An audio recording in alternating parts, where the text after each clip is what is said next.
പിതാവിൻ്റെയും പുത്രൻ്റെയും പരിശുദ്ധാത്മാവിൻ്റെയും നാമത്തിൽ ആമേൻ. പ്രിയപ്പെട്ടവരെ, എല്ലാവർക്കും ഈശോയുടെ നാമത്തിൽ പ്രാർത്ഥനാ നിർഭരമായ സുപ്രഭാതം. ഇന്ന് ഡിസംബർ 16 തിങ്കളാഴ്ച.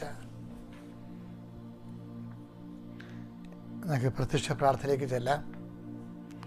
അമ്മേ പരിശുദ്ധമ്മേ, അമ്മേ പരിശുദ്ധമ്മേ, ദേവമാതാവേ, ദൈവമാതാവേ, അന്ന് അങ്ങ് കൃപാസനത്തിൽ പ്രത്യക്ഷപ്പെട്ട് വരാൻ പോകുന്ന മഹാദുരന്തത്തിൽ നിന്ന് രക്ഷപ്പെടാനും എല്ലാവർക്കും വേണ്ടി പ്രാർത്ഥിക്കുവാനും ആവശ്യപ്പെട്ടിട്ട് 20 വർഷം തികയുന്ന ഈ വേളയിൽ കൃപാസനത്തിലൂടെ ഞങ്ങൾക്കും ഈ ദേശത്തിന് അങ്ങ് മാധ്യസ്ഥം തേടി തന്ന എല്ലാ അനുഗ്രഹങ്ങൾക്കും കൃപകൾക്കും ഞങ്ങളിപ്പോൾ ഹൃദയം നിറഞ്ഞ നന്ദി പറയുന്നു.